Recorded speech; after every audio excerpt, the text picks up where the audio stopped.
Media Talks, the podcast that helps to better understand the world of media and video advertising. Hello and welcome back, Media Talk listener. We had a bit of a break for the summer. Hope everyone had a great summer. And we are very excited to come back. And we welcome today Mathijs Gilissen from Talpa Network. Hello, Mathijs. Hello. How are you? Very well, thank you. Good to hear. So, Mathijs, just for the benefit of our listener, maybe you want to introduce yourself and tell us what you do. Yeah. So I'm Mathijs Gilissen, lead digital operations at Talpa Network. Been working there for almost 17 years now, and I'm responsible for the team that books and manages and optimizes all digital campaigns, video, audio, direct campaigns, and programmatic. Okay, thank you. And just to say a few words about Talpa Network, which I will refer to as Talpa, just to shorten it. And Talpa is a Dutch media conglomerate, which was created back in 2017 by John de Mol. And it actually originates, and that's probably explain why you've been there for 17 years, and originates from Sanoma and was also previously SBS Broadcastings. And there's been quite a few changes in the Dutch TV landscape over the past 5 years. And I think there's yet to be a lot more changes to come with a potential merger of Talpa Holding and RTL Nederland. And that's quite interesting as well, because there's a lot going on in the European TV landscape with a series of potential consolidation and mergers that are sort of taking place or are starting to take place. There's obviously here in the Netherlands, there's France with TF1 and M6, but also possibly in the UK with the sale of Channel 4. So all this, it's an interesting topic, but this is not what we're going to talk about today. As we're going to talk about sort of and touch upon different topics, from the sort of new reality of the cookieless world, a bit of programmatic, and obviously, and user experience. And I think we're going to start with the latter, and look at, user experience at Talpa. Mathijs, I know that you guys have been looking into user experience for some time, and you've recently you've been doing some quite interesting tests around ad loads. Can you just tell us a little bit more about what you've been doing? Yeah. User experience is very important for us in all sorts of ways. In the past, we have already implemented a solution for the differences in audio level, so which was a very large dissatisfier for our viewers and had a big impact on their user experience. And of course, ad load has an impact as well. Our viewers, and of course, they know advertising is important, and we live off advertising. But if you would ask them, they would say, can I please have no ads at all? But we are a commercial company, so we need to have ads. And so we are looking into ways to optimize the balance between the ads on the one hand and the user experience on the other hand. So if implemented scenario testing functionality from Freewheel a couple of months ago. And started doing some tests already. And can you share some of your first? I know it's early in the process, but maybe some of your first observation or some of the early conclusion, maybe, or what you've seen, and what it means really for. Yeah. So one of the things we wanted to test was if with less pre-rolls, we would optimize the amount of stream starts, and with that, optimize the amount of revenue, because more mid-rolls were to be shown. So we set up some scenarios for that, and in the end, it didn't show that having less pre-rolls increased the amount of stream starts. So,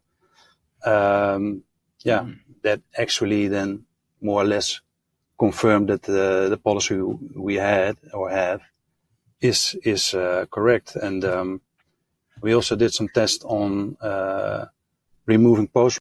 Mm-hmm. So to see whether if we would remove the post rolls, the viewer would then go easier to the next video, and then with that also increase the amount of pre-rolls in this case to be shown. But we didn't see that either. So for us, there was no need to change the settings over there as well. So we have a lot of other hypotheses we created or formulated. So there's still a lot of work to be done. Have you done this on dedicated devices? Is it on a sort of web or on mobile or? Yeah, we did it on both, especially the post-roll tests we did on desktop versus mobile web, because the content we were testing is mainly mobile web kind of content. There were no differences. And there was no differences between those. No, That's an so, and in the one future, what we would like to test also type of audience, type of refer traffic. Is there a difference in the way that the viewer accepts the amount of ads that is shown? Yeah. And maybe optimize based on that. Okay. So a lot more to come, I suppose. And I think that's quite interesting to see as well, particularly as we see new entrants into the I would say the AVOD market, and a lot of more, even some subscription that's going into the ad supported model. So it's quite interesting to see that at least you seem to have a robust balance between sort of content and ads, and that indeed, as you said, the consumer seems to value that they get from watching these ads as well. So okay. So I suppose we will have to speak again in a few months and look at where all these tests have produced and what are the final conclusion on this. But that's quite interesting, and thank you for sharing those early results. So moving away slightly from user experience, we're about a year away now from the end of the third-party cookies, and I think the industry has been preparing for a while for this cookieless environment. But I think there's still a lot to be done. So I was just wondering if you could share a bit of some colors from your end and what's happening and what do you think needs to happen. Right. Yeah, I think the most important options we have are first-party data and contextual targeting. So I think we would all need to look into that as much as possible, as we are doing at Talpa, of course. First-party data is important, but contextual targeting as well. We are working very hard towards a workable solution for that, and have implemented a model already that looks at all sorts of information to categorize all videos in a specific IAB category. So we're looking into subtitling, all sorts of metadata to do this. And I think these are options we have that are quite robust and future-proof. So first-party data, of course, needs to be user-friendly, privacy-compliant. And I think we can do that.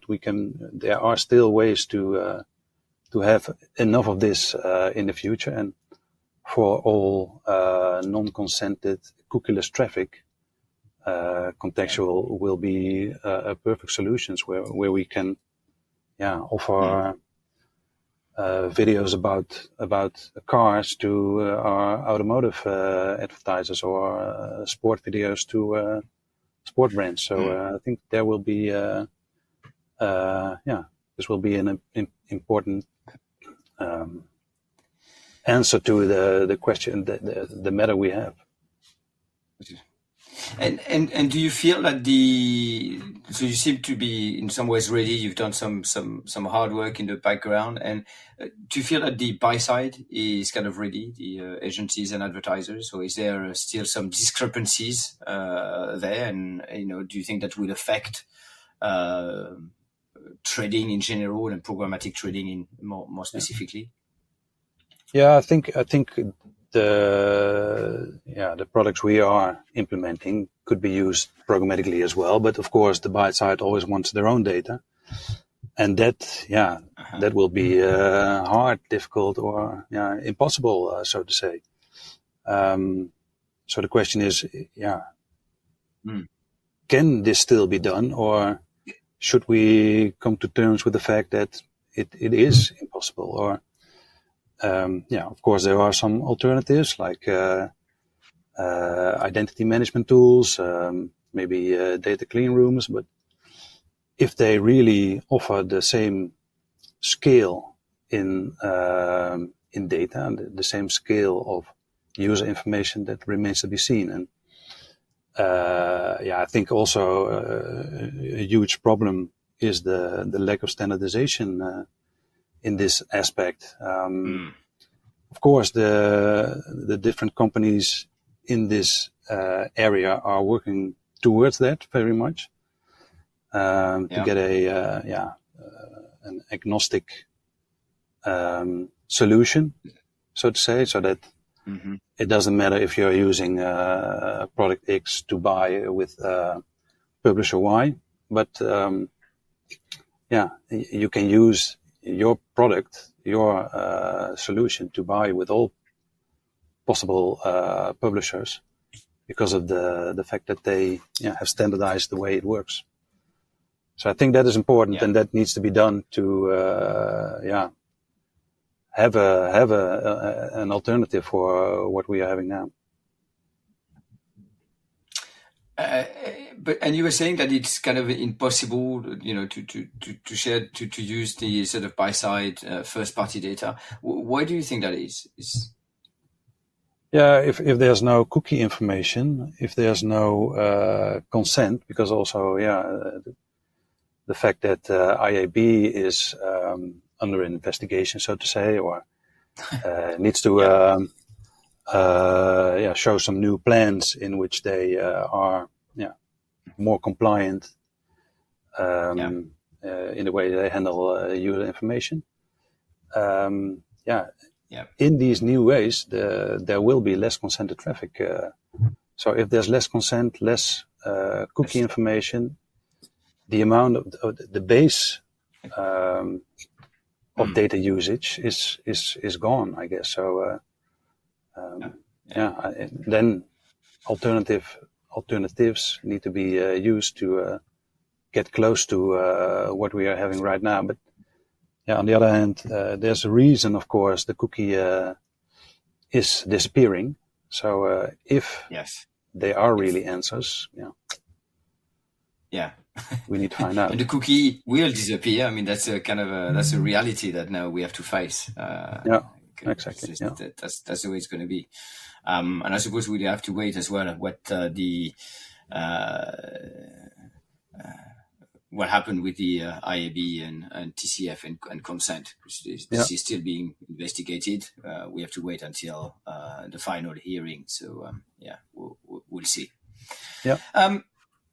What's next? I was just going to say that, we see a lot of uncertainties across the world today, and there's conflicts here and there. There's a lot of reports about budget being cut on one end, and sometimes I see also other reports saying that budget's going to go up, and digital advertising still going to grow, and is looking the outlook for 2023 is pretty good. So I just wanted to have your views on what the outlook is looking for you for the next sort of 12 months. We also expect there will be a recession.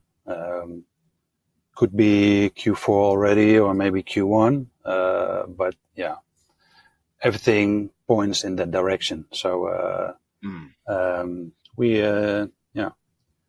have to see how we can manage that. And we know, of course, that traditional TV and radio are almost every time impacted by that very much. So and do you think that will be compensated in some ways by the growth of the digital? Yeah, well, of course, Q4 is always demand always very, very high, and higher than the amount of inventory we have, of course. So I think in that aspect for digital in Q4, there won't be that much problems. But Q1, of course, is always low. So that might be lower than ever. So not sure. It could be that digital can compensate a bit. It could be that digital is in Q1 also impacted, but in Q2 it could just as well be that digital picks up where traditional or the linear channels remain a bit lower than normal. We've seen it in the past with some other situations that digital got back on track earlier than the other ones. Yeah. But still, yes, there's still a lot of uncertainties, and 2023 is looking not so great. Maybe not as catastrophic as 2020, but not necessarily in the direction that we would like to be or to go. No. Great, fantastic. Thank you very much, Mathijs. And before we finish, as it is tradition, I need to ask you a sort of more personal question about something that you deeply care about. If you could share. Yeah. Well, of course, my wife and 2 cats, my family, but also I guess the business we are in, the fact that it's constantly evolving and changing is something I do care about much. So I think the business itself is still remains and will remain in the coming period a very interesting business to work in. Oh yeah, there's so much. I agree. There's so much going on. It's evolving almost on a daily basis. So it's quite fascinating to watch as well. The ups and downs and the threat that the TV industry is facing, but at the same time how we are sort of fending off and really moving forward. So that's great. Yeah, thanks for sharing. That's it, really. Already, gosh, we could carry on, but it's been a pleasure talking to you, Mathijs. Thank you very much for all your thoughts and sharing all these ideas. And thank you also to all our Media Talks listeners. And as always, please do tell us what you think. We always welcome your comments and suggestions. And until next time, goodbye. Thanks and goodbye.